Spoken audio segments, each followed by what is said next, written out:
सब लोग बैठ जाए। हाँ, वो बच्चे की बात कर रहे थे अपन। बच्चे का तो हो गया। हाँ, बच्चे इतने अलग टाइप के, आपके तो कलेक्टर साहब पाली के बच्चे इतने स्टैंडर्ड और इतने अलग टाइप के, उनसे कोई सवाल करो तो पट्टा ऑलरेडी जवाब देता है। अभी रेलवे स्टेशन की बात है, मैं इधर दूर निकल के आया तो एक लड़का तेजी से साइकिल लेके जा रहा, नीचे गिर पड़ा। अच्छा, जैसे ही मैं उसके पास गया, उसको छूने की कोशिश की तो बोला रेंदे रेंदे, ये अपने उतरने का स्टाइल है। ऑर्डिनरी लोग बैठे हुए, मिठाई की दुकान पर एक बच्चा खड़ा, कभी जलेबी को टच कर रहा, कभी लड्डू को टच कर रहा। तो 5 मिनट बाद दुकान वाले ने पूछ लिया, बोले इतनी देर से कुछ नहीं ले रहा, क्या देख रहा? तो लड़के ने स्टाइल मारते हुआ कहा, अंकल कुछ नहीं, मौका देख रहा हूं। ये स्थिति है, ये बच्चे हैं, ये अपने आप में हास्य होता है। ये कोई भी क्वेश्चन करते हैं तो उसमें भी हास्य अपने आप आ जाता है। अब मैं ये चाहता हूँ कि एक बार तमाम लोग ताली बजाएं, अब पूरी तरह सबको मजा आए। हास्य और मस्ती ये आप लोगों के आसपास चलती रहेगी। हकले आदमी की अपन पहले मैं बात करके गया था, वो बीच में छूट गया था। हकले आदमी अपने आप में इतने अपने आप में मस्त होते, उनकी आवाज में, उनके लहजे में हास्य निकल आता है। वो एक हकला आदमी प्लेन में फंसा हुआ, अचानक एयर होस्टेस ने सूचना जारी कर दी, बोले 30 तक गिनती गिने और पूछ जाए प्लेन क्रैश होने वाला है। वो अगला आदमी आया उस एयर होस्टेस के पास में और बोला, मैडम मेरे को कितने तक गिनना है? उस एयर होस्टेस ने कहा, बोले तू 3 में कूद जाना, वरना तेरी फाइल यहीं से लट जाएगी। मेरे को लोहे का एक सामान बनाना था कलेक्टर साहब, लोहार के पास में चला गया, पकड़ने बैठ रहा हूँ। मैंने कहा लोहे का चिमटा बनाना है, वो भी अगला बोले चलो बना दूंगा। मैंने कहा इतनी देर में तो बन ही जाता, मैंने कहा बना दूंगा, मैंने कहा बनाओ। अच्छा, उसके बाद उसने क्या किया कि वो आप लोग जानते हो लोहा गर्म करके ऊपर से ठोका जाता है, तो उसने वो उसको गर्म करके रखा, ऊपर उसका लड़का था बैठा हुआ था, उसको कहा, बोले बेटा ठोक। बच्चा भी अगला था, बोला पापा कहाँ पे? उसने कहा नीचे वाले ने, बोला रहने ठंडा हो गया। ये हास्य अपन लोगों का हास्य, आम जीवन में हास्य पड़ा हुआ देखने वाले की नजर चाहिए। हाँ, वो अब कुछ लोगों के प्रोफेशन ऐसे होते हैं, प्रोफेशन में हास्य होता है। हाँ, जैसे एक बात बता रहा हूँ, एक बस कंडक्टर की शादी थी, शादी वाले दिन पत्नी पास आई तो उसके पास जाके बोला, ले उधर खिसक एक सवारी और फंसेगी। कैमरा, वो एक कंडक्टर की शादी, वो बार बार वो कंडक्टर सॉरी ड्राइवर की शादी थी। कंडक्टर का तो मैंने बता ही दिया किस्सा। ड्राइवर की शादी थी, और शादी में क्या हुआ कि वो पंडित फेरे करा रहा था, तो बार बार वो ड्राइवर क्या अपने हिंदू में एक रिवाज होता है हिंदू समाज में कि दो फेरों में दुल्हन आगे चलती है, 2 फेरों में दूल्हा चलता है। तो बार बार जब दुल्हन आगे चल रही तो बार बार आगे जाने की कोशिश करे। तो उस पंडित ने कहा दूल्हे के पिता से, बोले मैं काम कर रहा हूँ, तेरा लड़का बार बार आगे जाने की कोशिश कर रहा है, क्या मामला? तो दूल्हे के पिता ने कहा, पंडित तू अपना काम कर, इसको अपना काम करने दे, ये ड्राइवर है, इसे ओवरटेक करने की आदत है। ये फिल्मी जीवनों में अपने अपन लोगों के आसपास इतना हास्य बिखरा हुआ है। मैं ये चाहता हूँ कि आप सब लोगों को एक अच्छी श्रेष्ठ रचना भेंट करना चाहता हूँ। उसके बाद मैं फिर एक एंट्री लेके आऊंगा। कलेक्टर साहब बैठे हुए हैं, इनके पास ज्यादा टाइम नहीं है, और मैं इनको एक अच्छी श्रेष्ठ मेरी रचना जो मैंने कई टीवी चैनलों पे पढ़ी है, इनको सम्मान में इनको समर्पित करना चाहता हूँ। और आप सब लोग ताली बजा के बताएं, सुनने के मूड में। मुझे पता लग गया आप सब लोगों को समझ में आ रहा, सब लोगों को मजा आ रहा, बहुत अच्छा लग रहा सब लोगों को।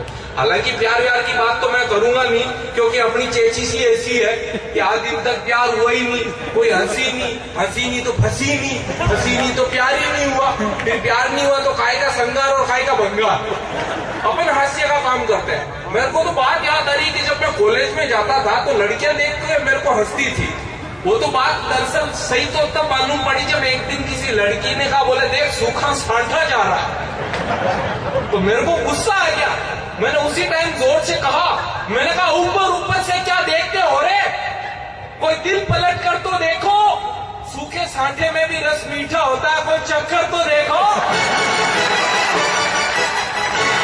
ये प्यार होता है, ये प्यार होता है। बताया, 4 पंक्तियां आप लोगों को समर्पित करना चाहता हूँ। इतनी देर से हंस रहे हैं आप, बहुत अच्छा लग रहा है, इससे मेरे बाल बच्चे पल गए हैं और आप सब लोगों को बहुत दुआई देंगे। और अब कलेक्टर साहब आ गए हैं तो और ही अपना काम अलग टाइप से हो गया।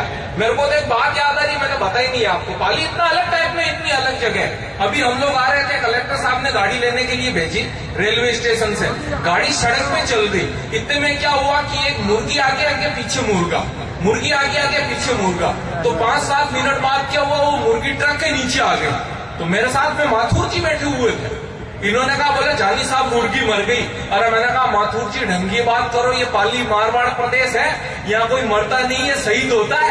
इस मुर्गी को देख लो, पट्टी जान पे खेल के इज्जत पे आंच नहीं आ रही थी। अलग अलग टाइप का खेला। मैं पिछले दिनों अभी देहरादून के कार्यक्रम में से परफॉर्मेंस कर रहा था कि एक आदमी 3 कुत्तों को लेके निकला, 3 कुत्तों को लेके निकला। तो मैंने पूछ लिया, मैंने कहा भाई साहब कितने अच्छे कुत्ते, बोले इनको कुत्ता मत बोलो, इनका नाम भी रख रखा है। मैंने कहा अच्छा क्या नाम है, बोले इसका नाम है वीर बहादुर सिंह। अरे मैंने कहा कुत्तों के आप ही सिंह लगा रहे हो, बहुत अच्छी बात है। तो दूसरे का बोले इसका नाम है बहादुर सिंह। मैंने कहा वाह यार। तीसरे का नाम बोले रुद्र प्रताप सिंह।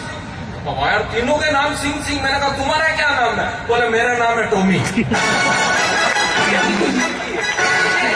ये आप लोगों के किस्से, स्थितियां ऐसी हो गई है। हालांकि तापड़िया जी भाई साहब भी इधर थे, अभी बैठे हुए थे। तापड़िया जी का थोड़ा सिस्टम इस टाइप से है, उनको प्रणाम करना चाहता हूँ। आप कल तापड़िया जी वो देखोगे तो समझ जाओगे कि देश में अकाल क्यों है।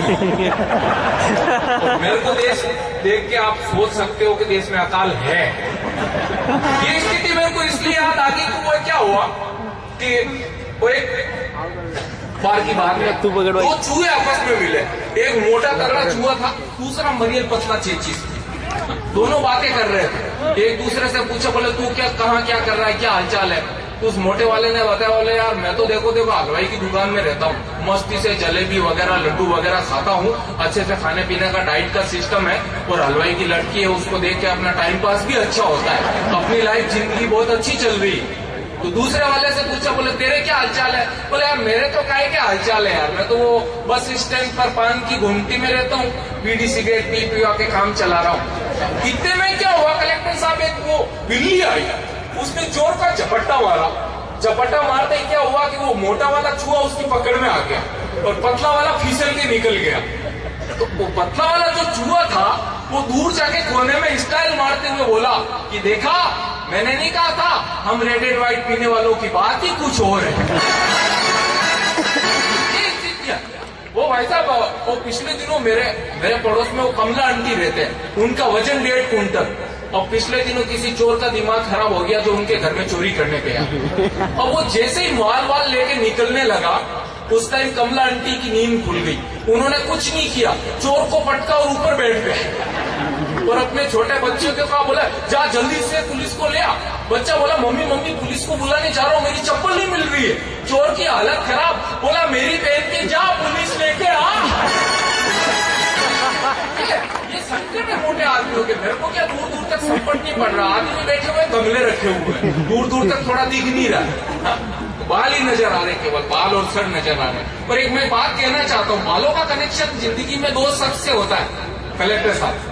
बालों का जिंदगी में कनेक्शन 2 शख्स से होता है, एक तो होती है पत्नी, दूसरी होती है माँ।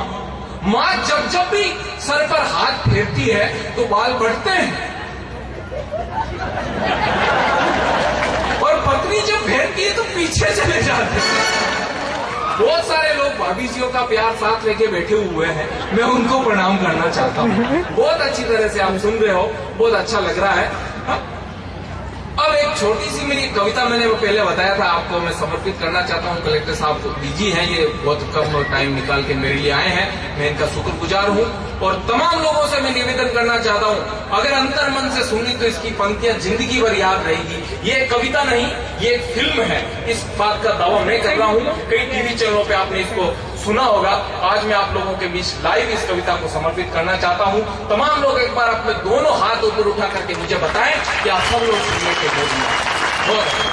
अब सुनिएगा, पूरी कविता नकाब पे है। देखिए, एक अच्छी प्रेम कहानी, आप एक कुछ अच्छा भी यहाँ से लेके जाए, ये नहीं कहो कि कल के बदल आफ्टरबाजी करके चला गया, कुछ अच्छी बातें भी अगला करके गए। हाँ, पूरी कविता नकाब पे है, देखिएगा। और विशेष तौर से मेरे युवा मित्र जितने भी बैठे हुए उनको समर्पित करना चाहता हूँ। पीछे खड़े हैं, मेरे को दिखाई दे रहा है, बहुत अच्छा, और मेरे को पता भी चल गया कि आप हो। हालांकि एक बात सही बात तो कलेक्टर साहब ये है कि इन युवाओं की एनर्जी जो है ना अलग जगह पे लग रही है। अच्छी जगह चलती तो अगर अच्छी जगह लगती तो देश की स्थिति कुछ अलग होती। युवाओं का बड़ा अलग संकट है, अलग टाइप का खेल है इनका, तब इनको समर्पित करना चाहता हूँ। देखिए, एक लड़की की दीवानी सी अक्सर गलियों से गुजरा करती थी। वो लड़की अपने चेहरे पे नकाब रखा करती थी। एक प्रेम कहानी, तमाम लोग मेरे दिल से जुड़ जाएं। मैं आपको प्रणाम करना चाहता हूँ, 4 पंक्तियां पढ़ना चाहता हूँ कि सभी को सभी कुछ हासिल नहीं मिलता, सभी को सभी कुछ हासिल नहीं मिलता, नदी की हर लहर को साहिल नहीं मिलता। ये दिलवालों की दुनिया अजीब है दास्तां इसकी, किसी से दिल नहीं मिलता, कोई दिल से नहीं मिलता, किसी से दिल नहीं मिलता, कोई दिल से नहीं मिलता। तब कुछ पंक्तियां मैं पढ़ना चाहता हूँ। एक लड़की की दीवानी सी अक्सर गलियों से गुजरा करती थी। वो लड़की अपने चेहरे पे नकाब रखा करती थी। एक लड़का उस लड़की को चुपके चुपके से देखा करता था। एक लड़का उस लड़की को चुपके चुपके से देखा करता था। वो लड़का उस लड़की से बेहद प्यार करता था, दिलो जान से मरता था। एक दिन ये बात लड़के ने लड़की को बताई तो लड़की को भी उसकी दर्द भरी दास्तान समझ में आई। वो लड़की भी उस लड़के से प्यार करने लगी, उसके लिए सजने संवरने लगी। धीरे धीरे उनकी प्यार की हवाएं चल रही थी। लड़की लड़के से रोज मिल रही थी।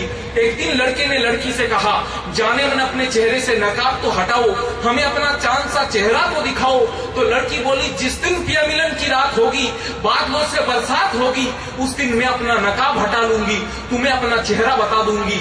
धीरे धीरे समाज की दिक्कतें बढ़ने लगी, धीरे धीरे समाज की दिक्कतें बढ़ने लगी। अब लड़की लड़के से कभी कभार ही मिलने लगी। एक बार लगातार कई दिनों तक वो लड़की लड़के से नहीं मिली। जब उसे ये बात पता लगी तो अंतर मन तक हिली कि वो लड़का मोहब्बत के सारे बंधन तोड़ चुका था, उसके प्यार की दीवानगी में इस दुनिया को छोड़ चुका था। तब वो लड़की उस लड़के के कब्र पर गई, जाके रोने लगी। तभी बादलों से बरसात होने लगी। ये वही प्रिय मिलन की रात लग रही थी, क्योंकि आकाश से बिजली और आंखों से आंसुओं की झड़ी लग रही थी। तभी उनकी प्रेम कहानी में एक किस्सा और जुड़ गया। आंधी के एक तेज थपेड़े से लड़की का नकाब उड़ गया तो कब्र में से आवाज आई, ए दोस्त, ये तो समय समय की बात है, कल तेरे चेहरे पे नकाब था, आज मेरे चेहरे पे नकाब है।